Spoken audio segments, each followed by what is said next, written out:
Fique agora com o podcast Fraternal. Apresentação: Luiz de Vitro.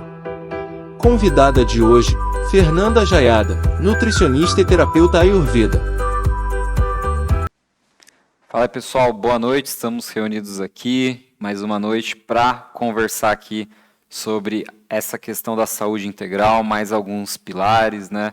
Nós falamos no nosso último encontro sobre o sono e hoje nós iremos falar sobre a importância da nossa alimentação, da nossa dieta, e eu estou aqui novamente com a minha convidada, a Fernanda, que ela é especialista aí na medicina indiana, na medicina ayurvédica, e ela também é nutricionista. Então hoje a gente está aqui na praia dela, ela vai falar tudo sobre alimentação, eu vou só trazer as minhas percepções, o pouco que eu sei, para ela explicar aqui tudo para a gente e ensinar um monte de coisa bacana aqui para a gente.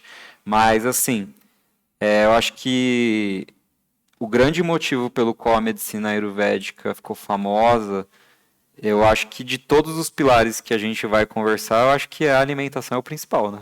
Que foi por causa do estudo da constituição energética e tudo mais que diferencia a alimentação, né? Fala um pouquinho pra gente. A alimentação, o Ayurveda tem vários pilares, né? Uhum. E para quem não conhece, o Ayurveda é uma ciência, uma medicina milenar, tem 6.000 anos. E ela vai falar de alguns pilares, né? Que é o sono, alimentação, brahmacharya, que é o seu impulso para a vida, aquilo que você entrega para a vida. E a gente pode agregar aí também o pilar do movimento. Não falo nem de atividade física, falo de movimento. O Ayurveda fala de movimento. E o pilar da sua pausa, que é o seu rezo, a sua meditação, o seu momento de silêncio. Uhum. E a alimentação tem um fator, um peso muito importante, né? Porque eu até tenho falado que todo mundo acorda, todo mundo almoça e todo mundo dorme. Então, acordar no horário, comer bem e dormir no horário são pilares que a gente tem que seguir realmente de uma forma correta. O que a gente faz entre uma coisa ou outra vai determinar muito da nossa saúde, da nossa longevidade. A alimentação no Ayurveda, ela é única, exclusiva, individual. E é o que a nutrigenética vem falando hoje em dia, né? E eu sempre falo, da mesma forma que a gente não come, que a gente não veste a mesma roupa durante as estações do ano, a gente também não vai se alimentar dos mesmos alimentos. A alimentação ela vai depender da sua estrutura, do seu biotipo, dos seus desequilíbrios, vai depender do clima que você está vivenciando, vai depender da região onde você mora, vai depender de uma série de fatores na alimentação. E o Ayurveda fala muito da alimentação o mais simplificada possível.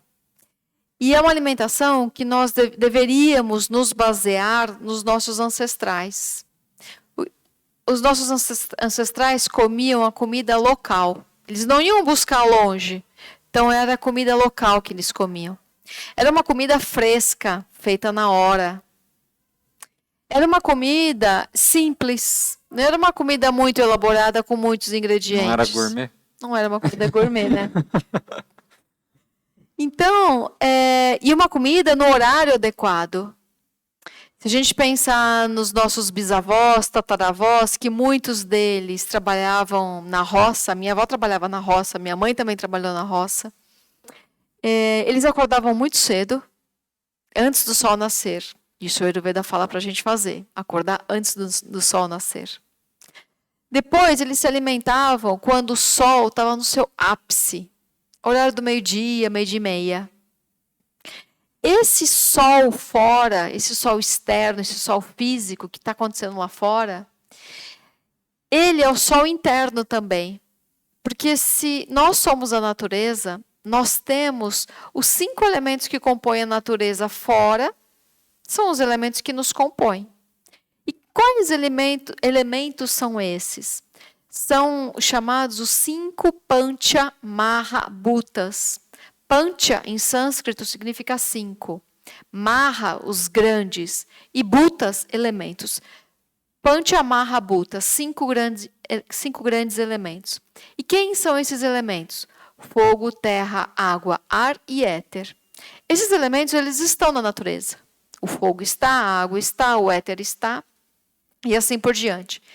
E se nós somos a natureza, se nós somos uma expressão da natureza, nós também temos esses elementos em nós. E o que diferencia a Fernanda do Luiz? A composição desses elementos. Então, você pode ter mais água, eu posso ter menos água. Você pode ter mais o elemento terra, eu posso ter menos o elemento terra, e assim por diante. E isso vai nos tornar únicos e exclusivos como a nossa impressão digital. Por isso que nós não devemos comer as mesmas coisas. Porque você tem elementos, os mesmos elementos, mas em composições diferentes.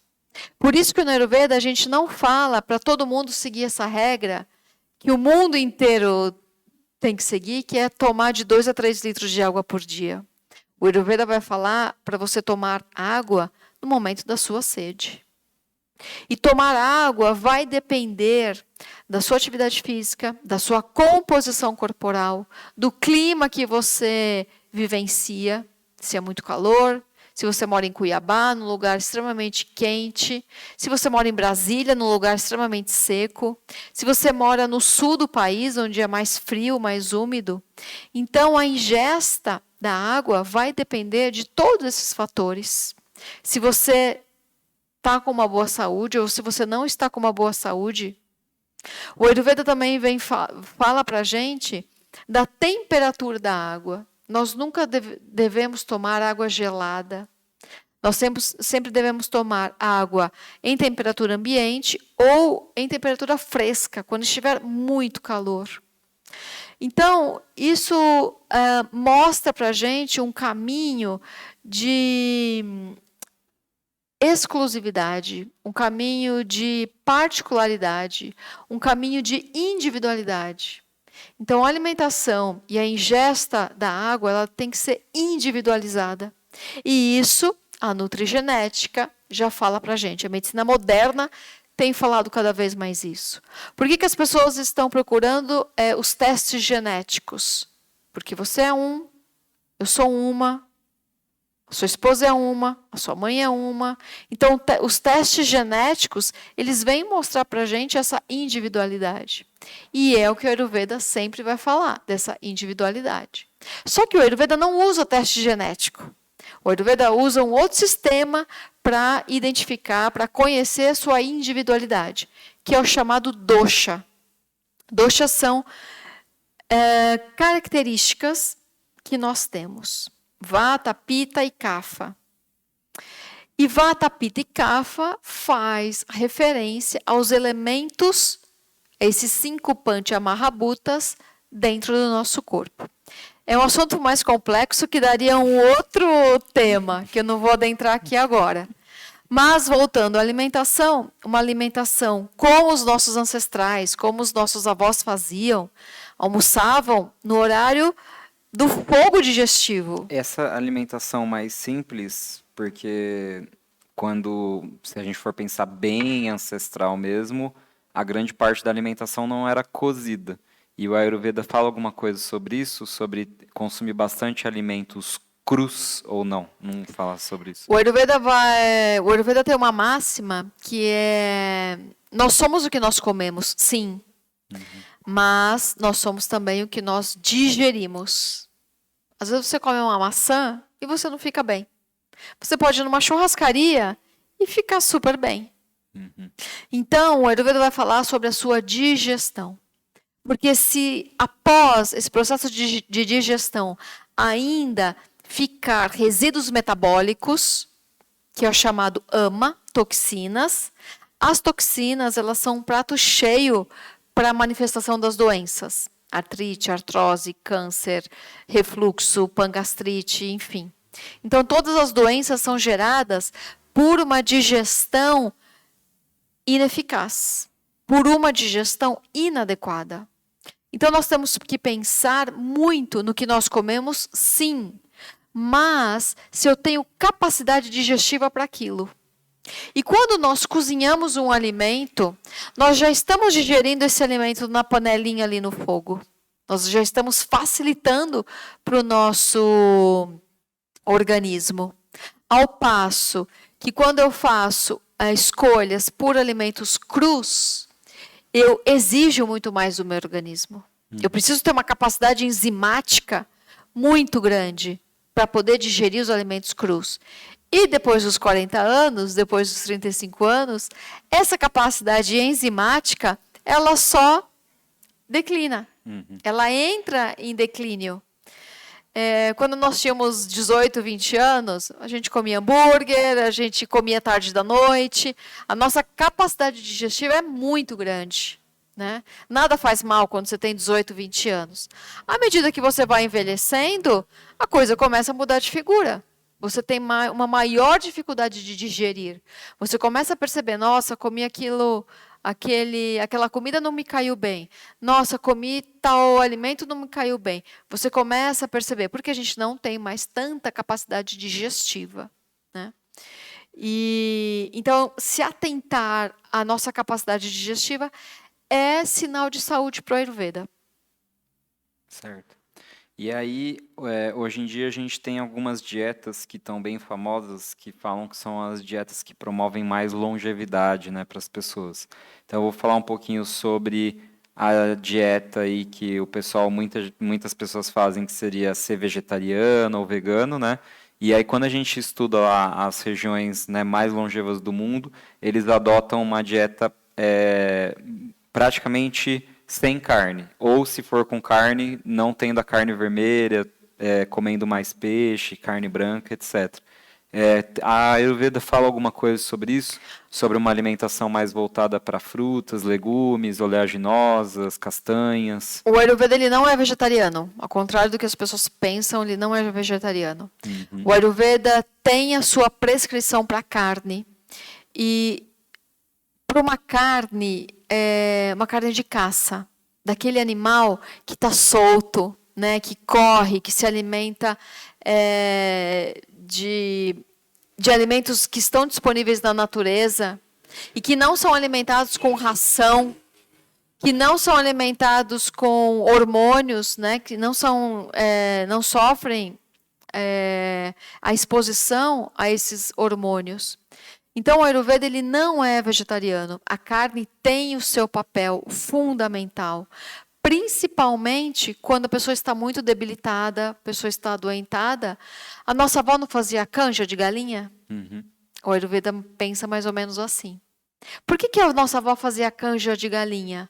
Para recuperar aquele organismo que ficou debilitado e que agora precisa, né, retomar, precisa de energia, precisa de nutrientes. Então, após períodos de doença, de depressão, é interessante uma alimentação mais rica. E a carne, ela traz muitos minerais. Então, a carne, em alguns momentos, em algumas situações, ela é muito indicada no Ayurveda. O Ayurveda fala de carne porque ele sempre falou de carne numa época que não existia essa exposição a essa forma de cultivo desses animais, né? Esses animais confinados, essas granjas que maltratam os animais, né? Que injetam muitos hormônios nos animais. Então, essa carne que a gente come hoje, seja de frango, de boi, de peixe, esses peixes alimentados em cativeiros, é uma carne muito diferente do que os nossos ancestrais comiam, tinham acesso. E hoje a gente compra carne para estocar. Está muito disponível. Se você quiser, você come carne todo dia. Os nossos ancestrais, não. Eles comiam carne apenas quando eles caçavam. Quando encontravam um animal para caçar, eles consumiam. Então, percebe que o sentido é totalmente diferente, né? E o Ayurveda acredita nisso, nessa forma. Hoje está muito deturpado porque a gente encontra a carne a livre demanda, né? Em qualquer lugar a gente encontra a carne. Eu, particularmente, já fui vegetariana por muitos e muitos anos. sofri algumas consequências por ser vegetariana.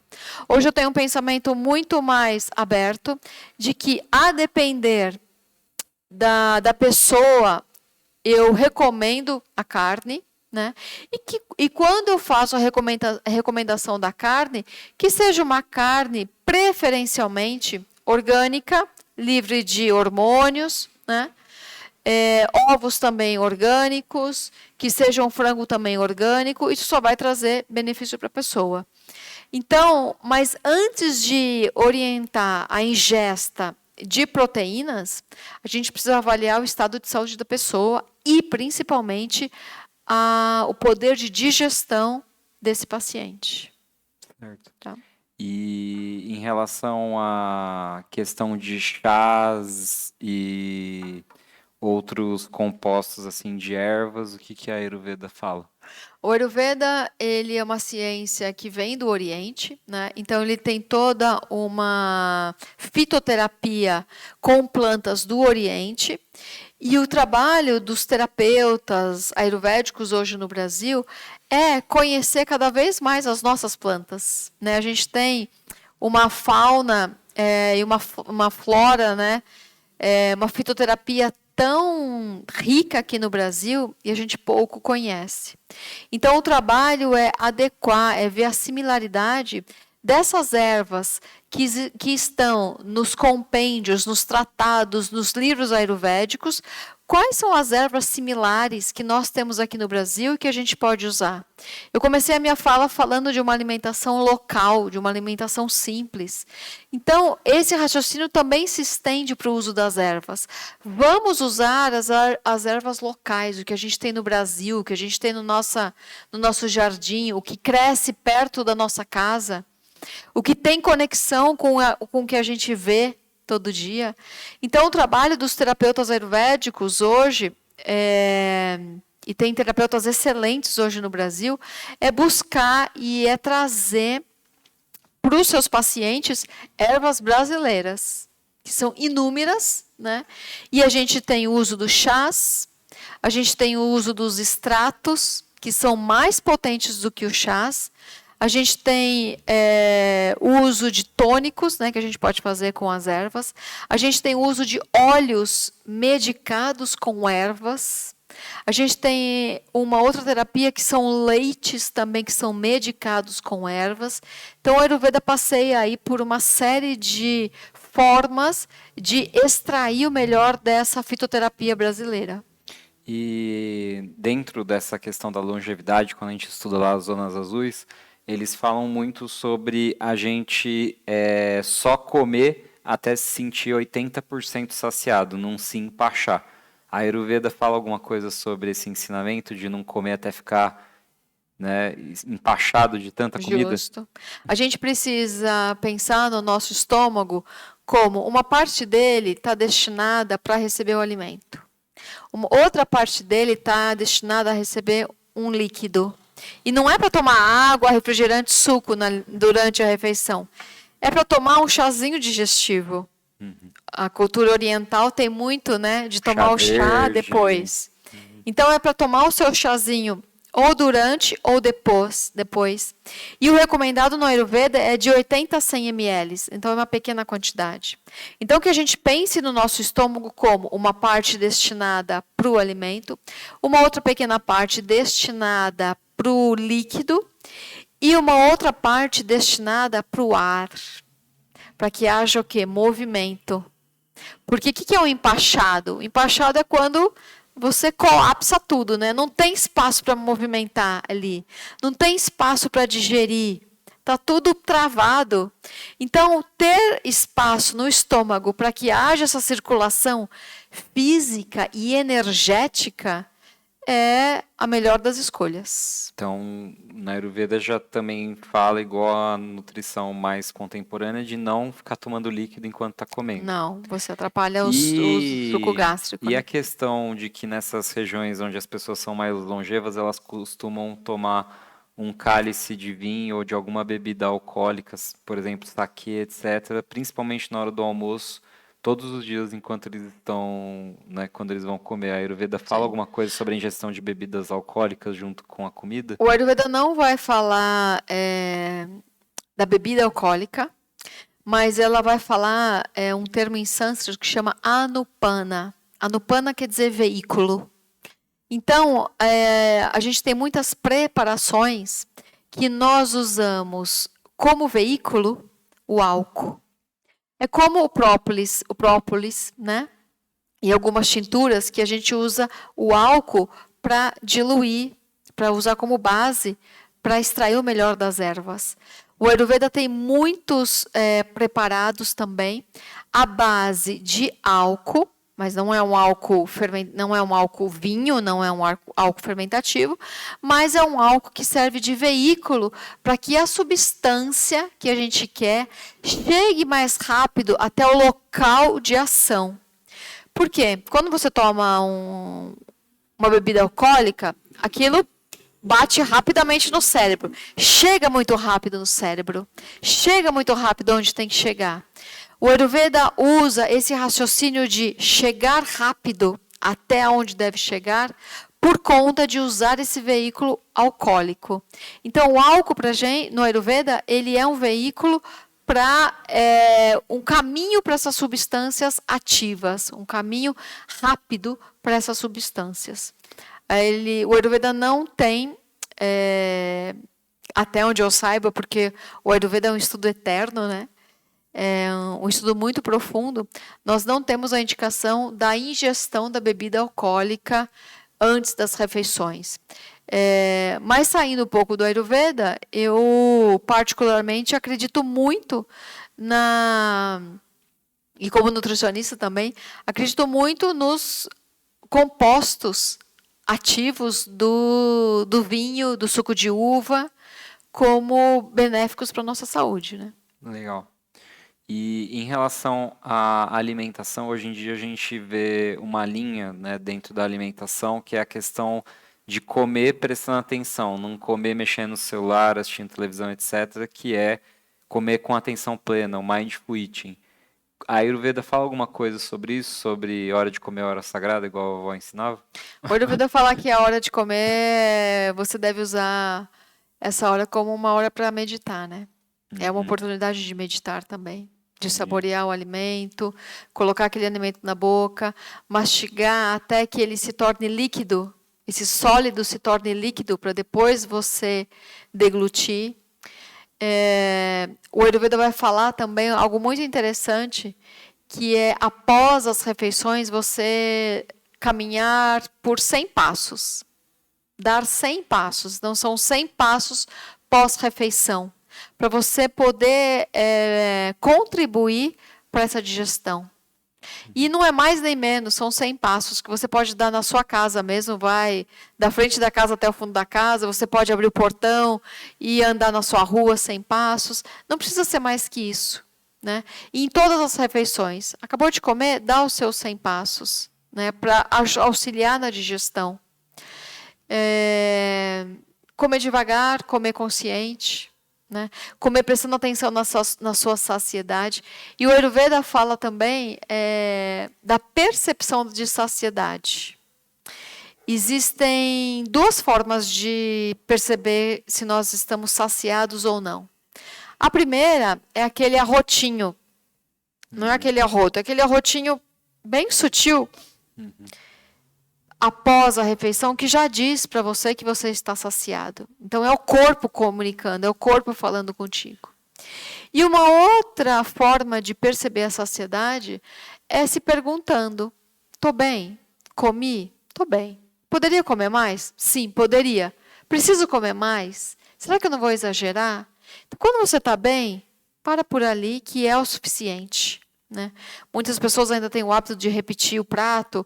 Então, assim, se pergunte se há necessidade de repetir, né? E aí você fica nesses 80% que a medicina moderna tem trazido para nós. E a relação da alimentação com o emocional? Hoje em dia, quando a gente vai falar sobre depressão, ansiedade, a pessoa que está numa crise de ansiedade, eu estou com uma depressão profunda, ela é muitas vezes encaminhada até mesmo para o nutricionista para mudar a alimentação. A alimentação ela pode influenciar no nosso humor, na parte emocional também? Sim. As escolhas... O Ayurveda não vai ter uma tabela que fale, ó, coma isso, né? O Ayurveda vai, primeiro, fazer uma profunda anamnese, ou seja, uma profunda investigação desse paciente, para entender como esse paciente se alimenta, para entender o horário de sono dele, para entender algo muito importante, que é a evacuação, né? Nós temos que evacuar todos os dias. Temos que limpar os intestinos todos os dias. Eu preciso entender desse paciente através da anamnese, a atividade física, se ele faz, se ele não faz, enfim, uma investigação profunda. Só depois dessa investigação profunda é que a gente vai passar uma prescrição para o paciente. E a alimentação, ela tem tudo a ver com as nossas emoções, né? Então, ela vai agir no nosso humor, sim. Ela vai agir nos nossos neurotransmissores, ela vai agir na endorfina, na serotonina, na dopamina. A gente pode buscar alimentos como aveia, banana, que são ricos em triptofano. Então, são alimentos que vão dar mais prazer para o nosso cérebro.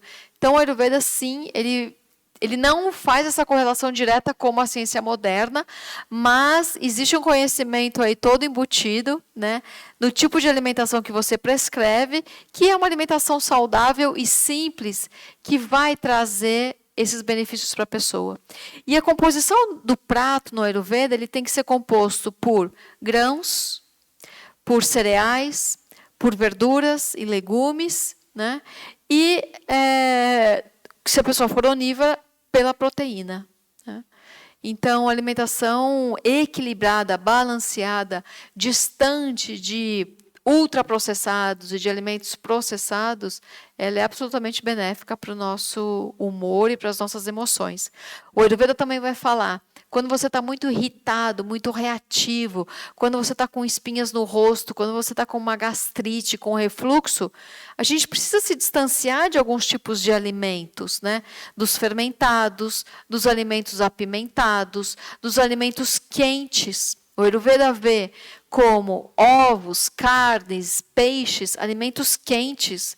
Então, você já está quente, já está inflamado, já está irritado, já está reativo, já saiu um prurido na pele, já saiu espinha, já deu uma azia, uma queimação.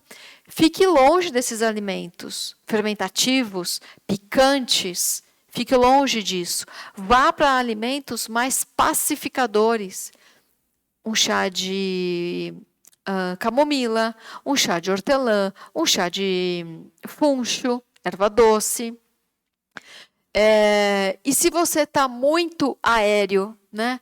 Estou disperso, começo uma coisa e não termino, estou sem propósito na minha vida, não consigo seguir uma linha reta, não consigo terminar o que eu inicio, não consigo ver sentido nessas coisas, estou muito sonolento, né? Que alimentos que a gente deve comer? Alimentos que nos aterram, que têm raízes. Isso faz muita lógica para mim, né? Acho que o Ayurveda é muito lógico. Então, que a gente consuma alimentos que nos enraizam. Batata doce, cenoura, beterraba, mandioquinha, os tubérculos. Alimentos que vão nos dar sustentação quando a nossa mente está muito dispersa. Estou sem foco para estudar, para fazer alguma coisa. Não estou conseguindo desenvolver, estou me distraindo demais. Então, deixa eu olhar a alimentação. A alimentação está muito leve. A alimentação... Estou comendo muita salada. Estou comendo muitos farináceos. Se coloca um punhado de farinha na mão e assopra, o que vai acontecer? Vai voar fácil. Vai voar fácil. Leve. Então, se eu tenho uma mente muito leve, muito dispersa, eu não posso consumir muito desse tipo de alimento. Então, tem que consumir alimentos mais pesados, mais terrosos, mais untuosos, para trazer essa estabilidade mental e emocional para a Terra. Né?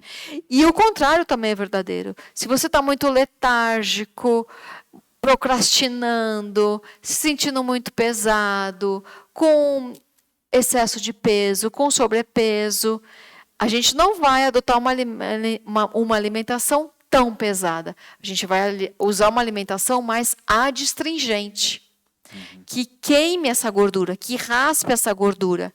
E essa gordura indo embora, junto vai a letargia, a nostalgia, Tá? Como a se procrastinação. na eliminação, na evacuação, não mandasse embora só a parte física, mas também emoções Emocional.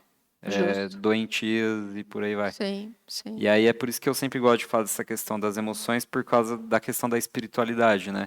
Que quanto mais desequilibrado a gente está emocionalmente, maior a nossa probabilidade de estar com uma obsessão, com uma energia negativa, um espírito negativo, né? Para quem acredita em toda essa parte. Porque tem até uma frase que fala assim, que toda obsessão começa com uma auto-obsessão. Em outras palavras, nós somos responsáveis por permitir que essas energias, esses espíritos se aproximem da gente. Não cuidando, por exemplo, de uma coisa que a gente acha que é física, que é a alimentação, mas não, é uma reação em cadeia, ela interfere no nosso emocional que vai mexer com a nossa espiritualidade. Você gostaria de falar mais alguma coisa sobre alimentação? Eu só queria falar da alimentação, que o alimento vem da terra. E terra, a gente tem que reverenciar Gaia, Mãe Terra. E terra é Deus. Então, quando a gente está se alimentando, a gente está se alimentando da energia divina também.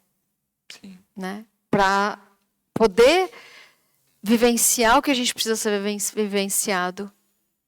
Então, pensar que tipo de alimento, qual a energia do alimento que eu coloco dentro do meu corpo, é perceber a sintonia com o divino. Então, as suas escolhas alimentares são também as suas escolhas e o seu respeito com o divino que habita em ti. Então, acho que essa é a mensagem. Legal. Pessoal, queria agradecer aí vocês que assistiram mais uma parte aqui desses pilares da saúde. A gente falou praticamente exclusivamente sobre alimentação e a gente se vê então na próxima noite aí, nosso próximo encontro, tá bom? Fiquem com Deus, obrigado aí.